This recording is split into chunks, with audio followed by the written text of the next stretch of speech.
So with that, I would love to introduce the founders of QueerTech. Please come get ready. Join me on stage, Naoufel Testaouni and Andy Saldaña. So there's a mic there and your mic there. So hello. So all right, I want to start off with something super easy. What has been one of the highlights from QueerTech Conference this year? Whoever would like to start. Highlights, everything.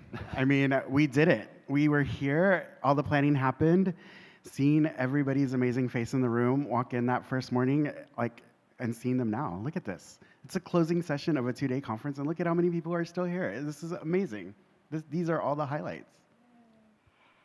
Oh my God, there's so many. I spent this conference talking to people, and it is my favorite thing to do is to talk to this community, and it was wonderful to just hear the stories the people have to share, hear the support that they want to do, and so many moments. Every minute of it was wonderful. Awesome. Now, you obviously didn't start here. You obviously started somewhere else. So can you tell me what was the creative driving force behind creating the QueerTech ecosystem and then growing it? What was behind all of that?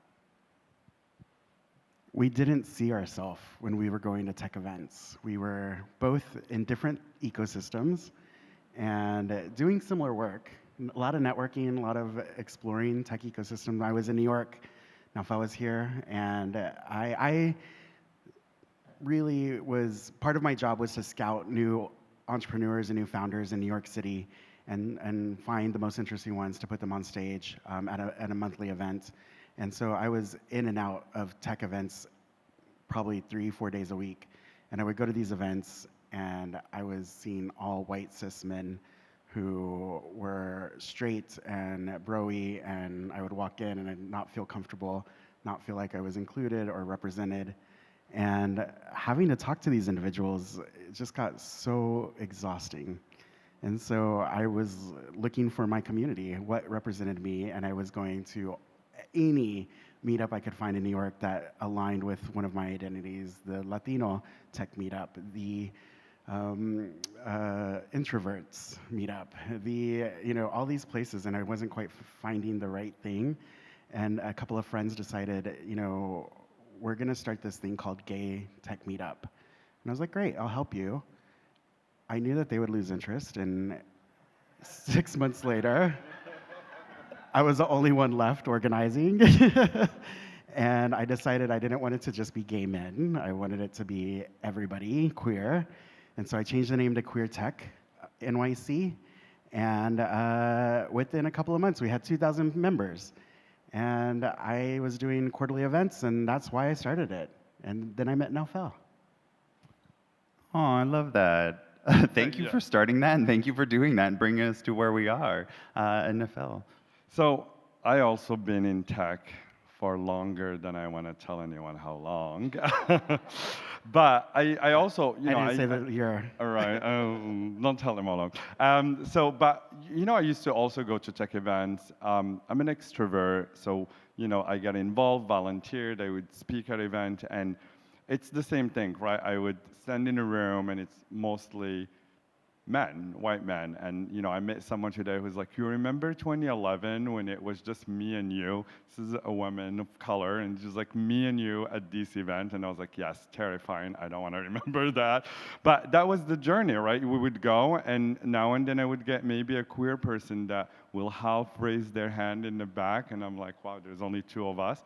But I also lived in Montreal, where I had this huge queer community, and it was daunting on me that I was having these 2 lives. It's like I go to the tech bros conference, and then I have my queer community, and it didn't make sense, right? We live in an area where you feel divided, you don't feel you belong to one group, but also with the queer group that are artists and stuff, sometimes I didn't belong. I'm not an artist, right?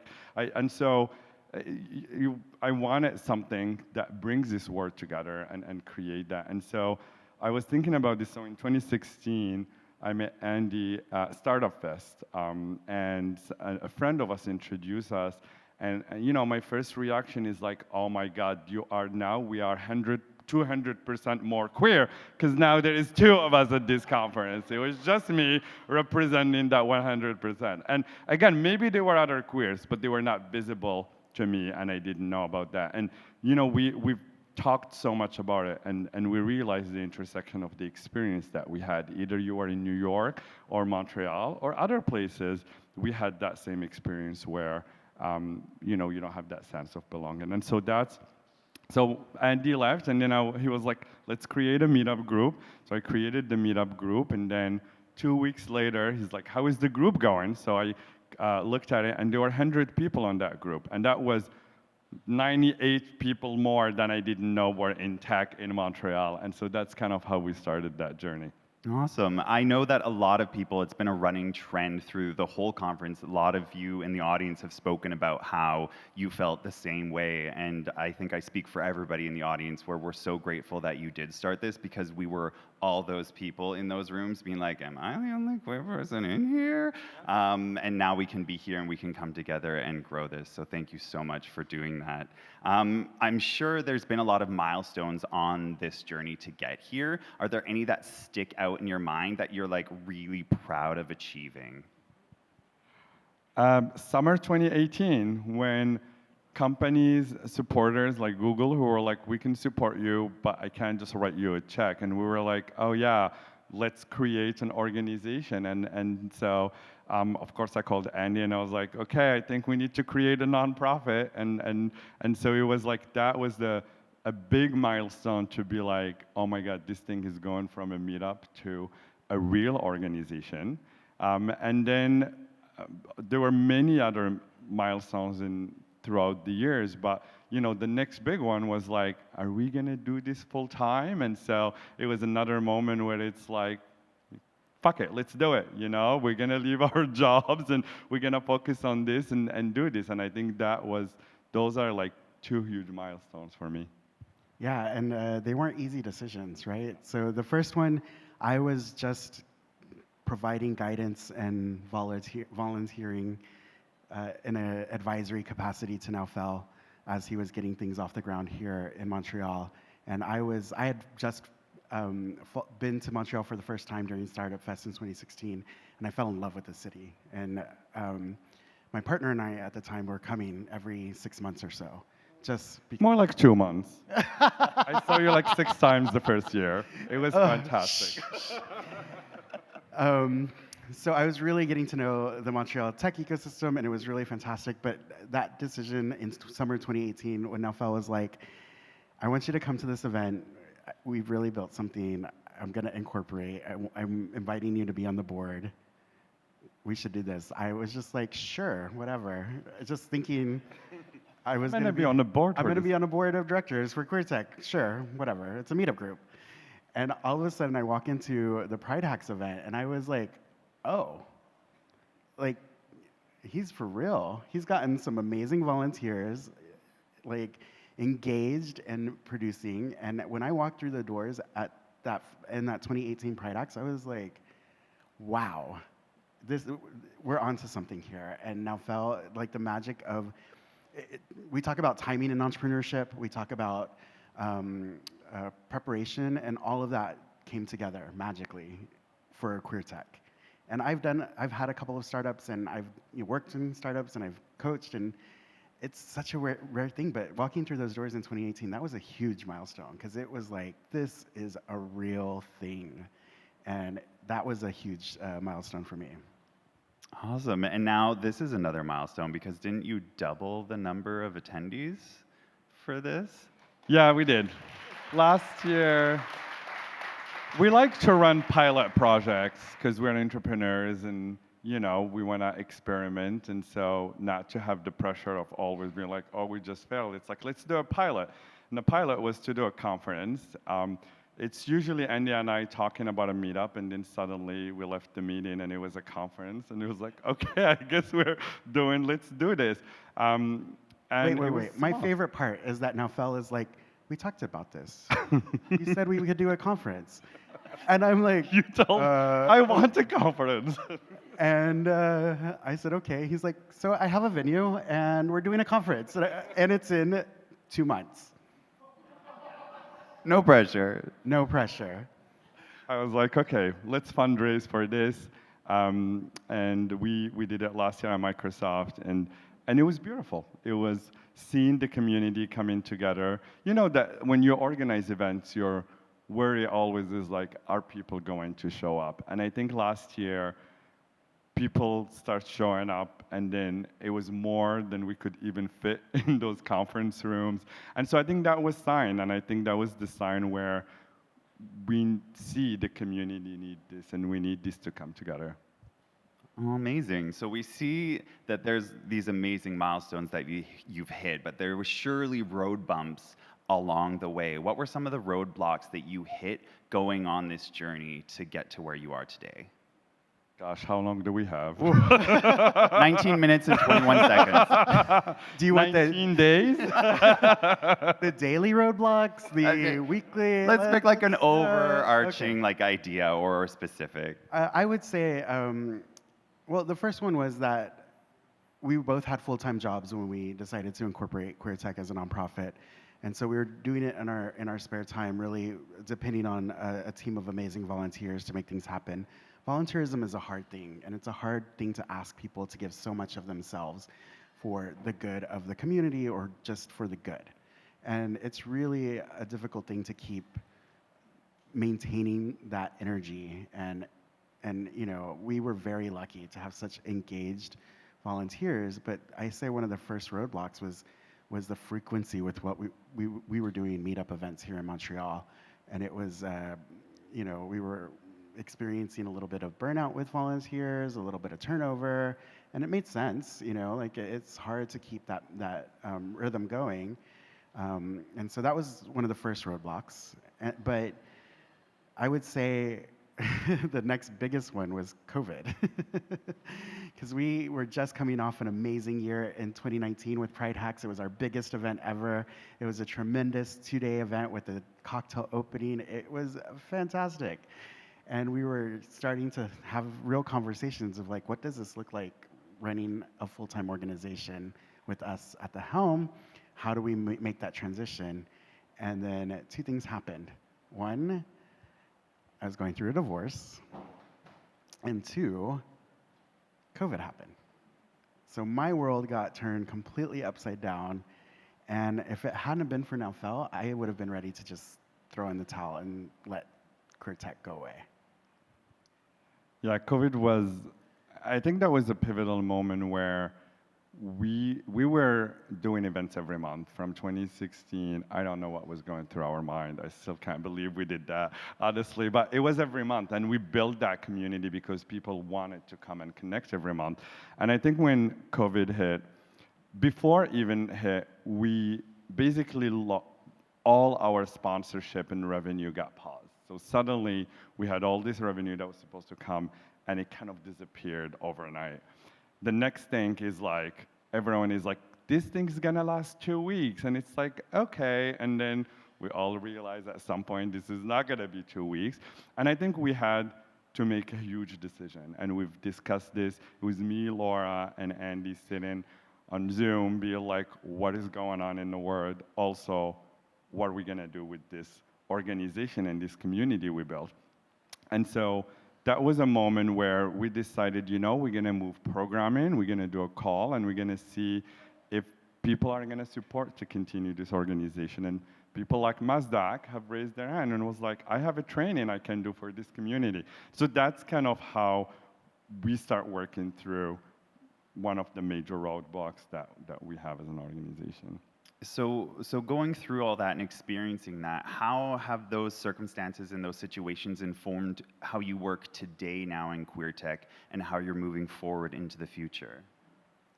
I think it really just showed the power of the community that we built, that people raised their hands at that moment and were reaching out with the things that they needed, that they trusted us to provide guidance, support, training, education, and it really showed us that there was a need in the community that COVID was a big turning point for us too. It was a roadblock, but it was also an opportunity because we were going from a physical manifestation of QueerTech on a monthly basis in Montreal to all of a sudden being virtual and having access to an entire Canadian tech ecosystem. And we saw the community, I would say, triple in size within the year. And just purely, running the same things that we had been doing and tapping on the same community, raising their hand and being able to reach so many more people, it really, again, was a signal of, wow, there is this huge need, and what a strong community that we've brought together, because we started seeing people help each other from all over the place, connecting with others in different locales, and it was magical. And that's another, I talk about this all the time in entrepreneurship, like, getting the user feedback and understanding who you're building product for. And we were just, like, we had done all of these things without even realizing it, and we were seeing it start to happen. And it was just such a beautiful thing to witness and encouraging. And like I said, I was ready to say no, goodbye, no. I'm gonna crawl into my little shell. Like, there was so much going on. My salary got cut in half, like all these things. It was a horrible time. But I would say the success that we were seeing at QueerTech really saved me personally. It was a really point of savior for me, just to be with the community and providing services to the community and getting to engage in this crazy moment in the world. And it was a source of strength. It provided such strength for me, and it still continues to. When we talk about producing programs or events or meetups even, we think about what is that purpose, and who are we serving, why are we doing it, and we always bring it back to you, the community, because it's really what it's all about. Just briefly to add, I think COVID was very challenging, but I think it was also the biggest opportunity we could have, because all distraction got cut, right? Now, I wasn't traveling for work, we were home, all social things that we were doing was gone, and I think we really took time and said, okay, this is maybe the best moment to rethink the organization. And we spend a lot of time saying, okay, what is it we're really trying to do? Why are we doing this? And that's when we re-looked at our mission. We've created, these are the audiences of queer people we want to serve. This is how we want to serve them. How do we actually create value for people coming to this program and event? Meetups are great, and that's how we build community, but it doesn't create the value that QueerTech could create for its community. And I think that was a huge moment for redefining that and kind of relaunching the organization at the beginning of 2021. Yeah, that's great. I think COVID allowed a lot of people to kind of slow down and reanalyze what was going on, what's going on in their lives. And it sounds like it was kind of like this blessing in disguise that allowed you to kind of reanalyze, look at things, and then allowed people to connect a lot more online that, helped propel and push things forward for all of you. So speaking of pushing forward, what's coming up next in the future for QueerTech? What's on the horizon that you might be able to share with us in the audience today? So much. And it's like, we're very excited. I think 2024 is already looking amazing, right? I think everyone knows we have the career virtual fair we do every March. That was one of the programs we created during COVID to support queer people to land tech jobs, right? We started to see the market moving. That was amazing. We want to continue doing that. There is a huge success with it. QueerTech Qonference, I think we can all say that this year was successful, and that we're very excited to bring it back next year, and continue to connect. I think one of the biggest initiatives that we've tried here was the leadership development track. This was the first time we wanted to really up the conversation and get people to think, we don't have to just do entry-level jobs, that we can be directors, we can be executive in tech, but you have to think about it. You have to actively want that. And so we're going to be launching a leadership development summit next May 2024.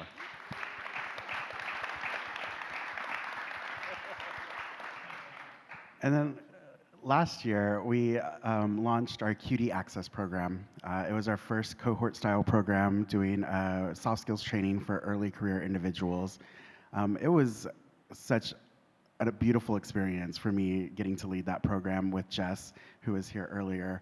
And going through that taught me so much about what the needs are of the community, how to support the community, and just understand how hard it is for our community to navigate all of the crazy things that you have to navigate in entering your first role. And we're hoping, well, we are, bringing that back this year in 2024. And we're really excited about it. We're going to be adapting that program just a little bit. The details are still in the works, but I'm always really excited. It's one of the, oh, I'm gonna get teary. I've been in tech for years, and I love that. and that program was the highlight of my career. It was phenomenal. But I know.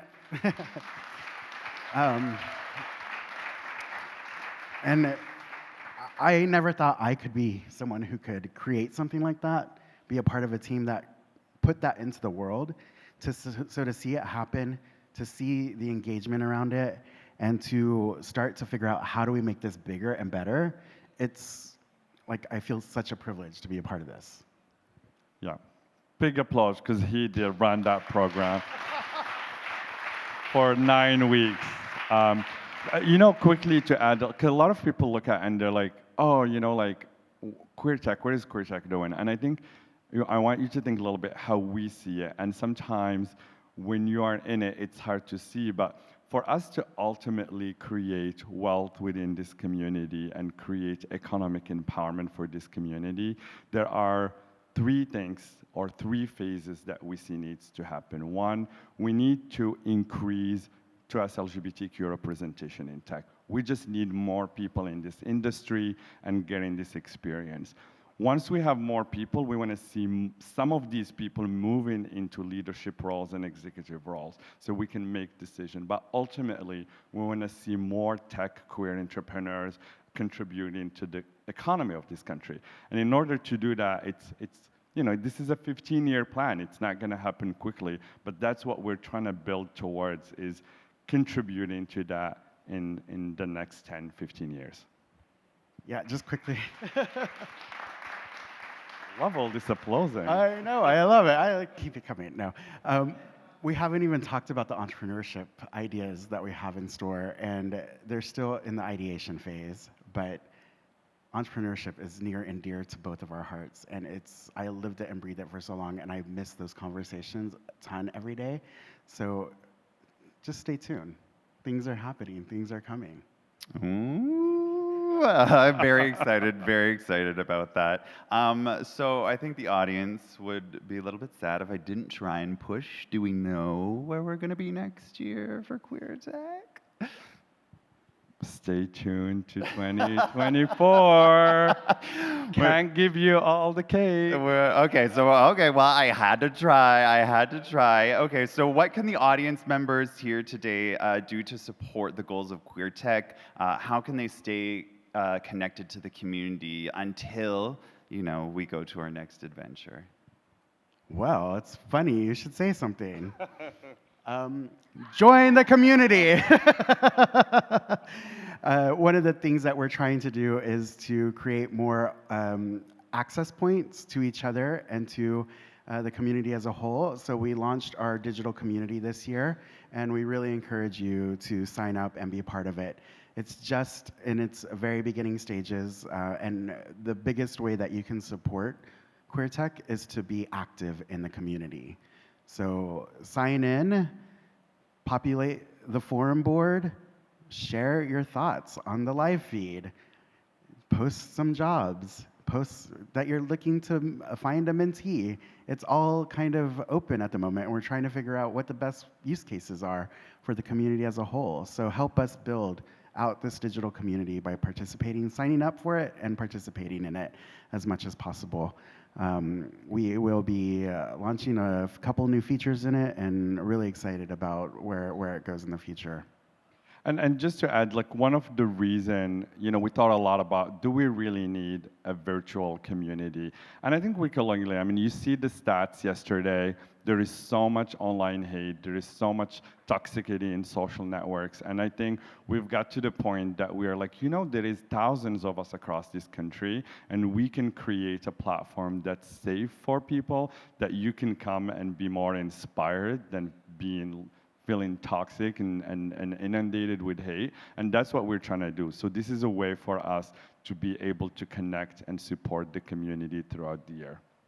Which is very important, because I just recently experienced toxic hate. I posted one of the shorts from one of my episodes, and it got up to 10,000 views, but it was a lot of hate views, and I had to turn off the comments, and it was my first experience with extreme toxic hate. And so it is important that we create these spaces for ourselves and support these spaces. So I will definitely be going to those boards to make sure that I'm checking them out and seeing what we can do. All right, so is there any last words that you would like to share before we finish off this amazing conference? Just thank you. Thank you for being here. It just, I do this every time, but every time I'm really, it's true emotion. It moves me every time I see everybody's face coming together, being so supportive of each other, and then hearing everybody being, oh my God, I met this amazing person. Oh my goodness, that talk was so good. That's what it's all about. These connections are why we do what we do. I mean, QueerTech won't exist without the people sitting in this room.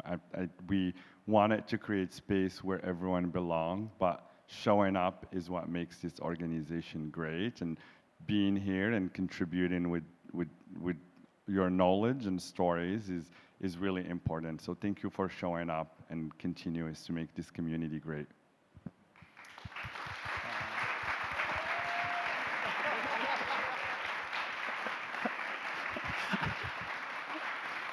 I know, I'm like over here trying not to, I'm like, keep it together.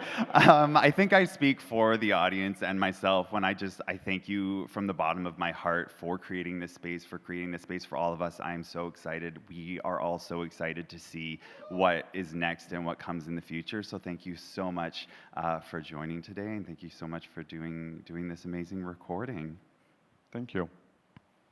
Amazing. All right.